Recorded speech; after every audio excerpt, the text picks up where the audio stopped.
Welcome to Talent Instinct, an electrifying space where we dive into how construction business owners revamp their hunt for top-tier talent by instinctivizing their efforts.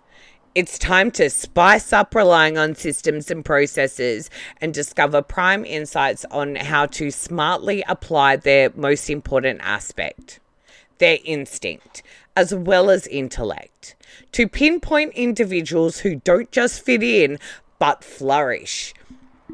Let's face it, making the right hire for your business has never been more paramount. The stakes of the wrong hire can disrupt performance, profit, culture, and succession planning. Talent Instinct isn't about playing it safe. It's about conquering with calculated instinct.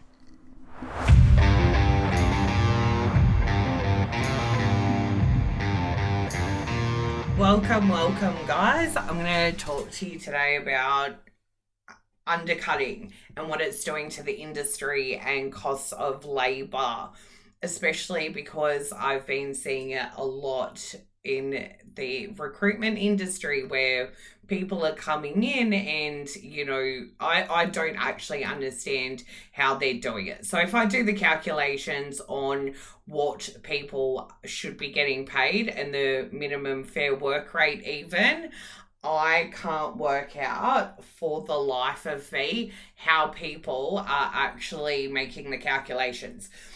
So what is happening is, first of all, let's talk about the law that's come into play from Fair Work.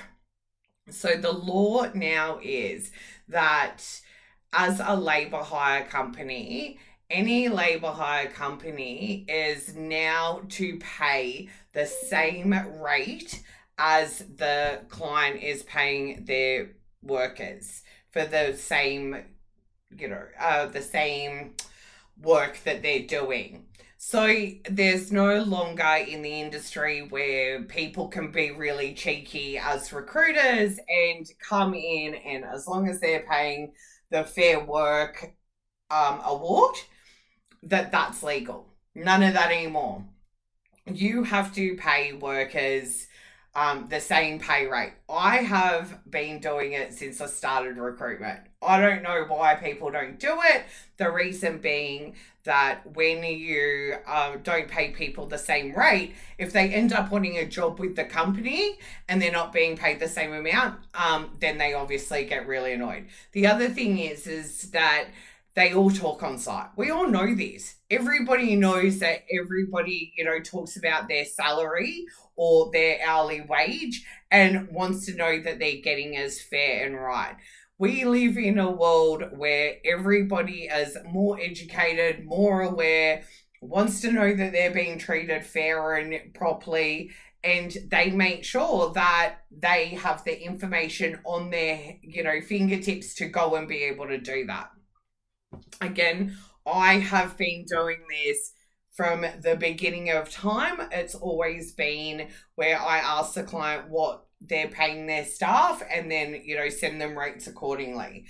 I have always made sure that there's that transparency and the clients know what I'm charging, what I'm paying the candidate, so they can also have that peace of mind that I am being truthful, transparent, and being honest. Now, there has been some cheeky little buggers out there that have been doing or paying their candidates the award rate. And, then of course they make more money. They're not being transparent from the client. I actually had someone that I know turn around and say to me, well, it's not my business, so it doesn't matter what the people are getting paid because it's not my problem. Well, guess what, people? It is your problem. It's always actually been your responsibility as the company to make sure that the labour hire you're engaging with is paying people at least by the award rate. That law has been in place for a very long time. And I want to repeat that law. It's not something you can just make up or, make your own rules about. It is the law, and they will enforce, if you do get found out, for you to back pay. Now, I especially know of some businesses that would be back paying that many people that it would probably send them broke because they're not doing the right thing. And I don't know why they don't want to do the right thing. That's not really my concern. But my concern is that people should be paid, what they're supposed to be paid. And I personally feel that it's the right thing to do. It's the just thing to do. And I actually like sleeping at night without those concerns hanging over me, knowing that I'm not doing the right thing. I don't know in particular if these people do it and are educated about it. I definitely think there are people in the industry that aren't aware of how to go and search on Fair Work properly what the awards are. Sometimes it can be an absolute minefield using the Fair Work website, but I would definitely give you the advice, if it's me, to go, especially if you're going to talk to people about a flat rate and put people on a flat rate, that you go and seek legal advice or check with Fair Work that you are doing the right thing. There are definitely people that are, paying laborers, for example, $35 an hour and are having them work 10 hours or Saturdays. And that, my friends, is illegal. It doesn't work out. And if it doesn't work out over the overtime where the candidate is or the employee is working out to be either even or better, then it is illegal. Again, there's some different variances, let's say. So if you're offering them, different sort of things in their packages, there's some different variances. But as a whole, I would say that if you are going to pay someone a flat rate, make sure that you're well and truly above board with what you're paying. The other thing is as I'm mentioning, let's go back to the law and the new law that's been brought in. And that is, my friends, that as a company, it is your responsibility to make sure that the labour hire is doing things and paying people the same amount. And when they are not, or really undercharging and a lot lower than a lot of other recruitment agencies, I would definitely turn around and start asking questions to why. Because it means that they're either not paying the amount that they should be paying, or they're not paying their super, or they're not paying the tax and payroll tax and everything else that they should be. There are some people, I've literally done the calculations, and they just can't be making money, which means that it puts them in a really volatile situation, which means that when it comes to you as a company, my other concern is that there's that big saying, you pay monkeys, you get paid. You pay peanuts, you get monkeys. I especially try and make sure that I am paying people, a decent amount to get people that have a decent amount of experience. And I'm trying to get people, tradespeople, if you're telling me exactly what you want, what the kind of project is, and what they're doing, then I'm trying to, match people. Matchmaker, that's who I am. That's what I do as a recruiter.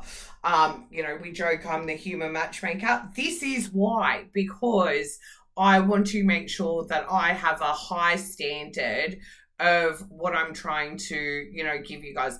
There's always going to be those people that, look good on paper, talk a big game, sound great, whatever, and then, you get them on site and they don't fit with you. That's fine. But again, if, and there's a happy place. We don't want people that, want this extreme amount of money and arrogant or egotistical or anything else like that. We still want that old school way of thinking that if you really want to get on site, prove yourself, show what you're worth, then they're the people that we want. They're always going to be a standout. We always want the best attitude, and we always want people that are wanting to give it a go, which is what I started to speak about the last episode. I would always choose, someone that has the basic amount of experience over someone that is like a dead ringer but doesn't have the right attitude, because you can't teach someone like that. And every company, as we all know, they want things, or they work slightly differently, or you have your own way of doing things. So you want people that are adaptable. You want people that are going to want to learn the way you want to do it. Whereas if some people have just been doing it for years and years, they don't find the excitement anymore. They're just coming in, wanting to, get their job done and go home, which, is fine as well. And if that suits the company and suits the role, then that's fine as well. But for me personally, I always want people that have that innate wanting to learn, wanting to adapt, wanting to come in and not be, over skilled, or like they own the job and they're just the best thing since sliced bread. Every job that I've walked into, I've learned something new every day. Still to this day, I am learning something new. I want to make sure that, as well, when people, like, that companies are really understanding that this undercutting that is going on, please be careful. Make sure that you're doing your own due diligence. And, again, you guys know this. Every single day where you guys go through the same thing in the building industry, where there is massive undercutting, there's always that one. And then it's normally, you guys have to go in and fix their mistakes. Talking to a client about it today, it is, through the roof at the moment with a lot of people in every industry, including mine. That's why I use that as the example.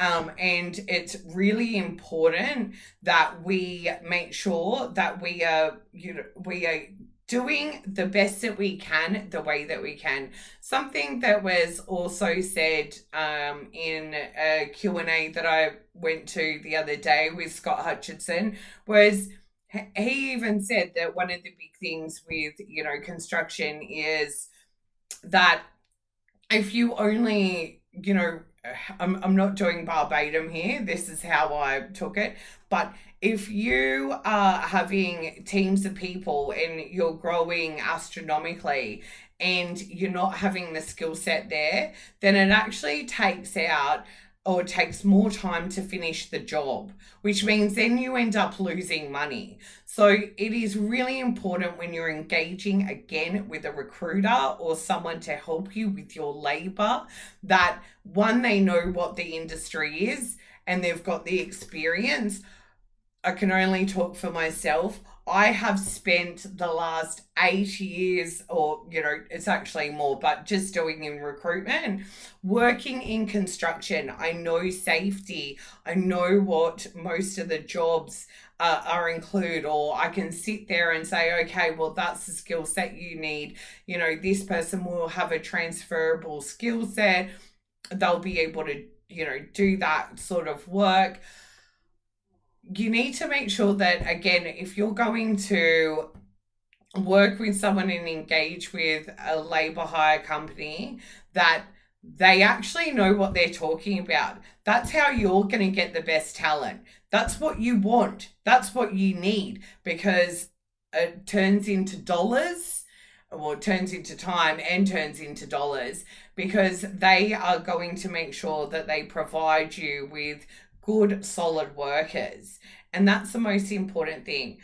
I, especially, guys, am really concerned at the moment with the undercutting that's going on and what that means for my industry. And how that transforms, into providing you guys with the best possible talent. I would highly recommend, again, I can't say this obviously enough, do your due diligence, make sure that you are talking to a recruiter that knows what they're doing, been in the industry, understands trades, understands, white collar, understands the role, the kind of projects that you do, what is your culture. That's so important. What stands you guys apart so they can find you the right person. I just feel that it's, super important that we really all put our best foot forward and treat our staff and treat people with dignity and respect and make sure that that's transforming through. I can tell you 100% that's one of my strengths, and it's why people love working for me and come back to work for me time and time again, even years later, is because I've always treated people with respect, and I have always let them, being very clear and concise on, the expectation and also what's expected of me. And I think that that's a bit of the winning source to make sure in your hiring it's getting done right. There are different ways to do recruitment, and everybody again has different ways that they interview people and they get people out. I think it's really important that you find the one that suits your business, and that varies. There are some bigger companies that work well with bigger companies. It's more of a numbers game. But if you're a small to medium business company, I would highly suggest that you find a recruiter that sits in with you and your processes and understands how imperative it is to your business to find the right people and not waste time and money. Thanks for listening to Talent Instinct. I'm Chantal Penny, and if you want more razor sharp insider info on instinctivizing your hiring game, then hit the subscribe button. Oh, and remember to drop a killer rating and review. Please don't hold back. Spread the news to fellow construction business owners too. If you want to stay ahead of the curve and soak up all of my content, please do so by stalking us on Talent Instinct and my brainchild Siteforce Recruitment on LinkedIn, Facebook, and Instagram.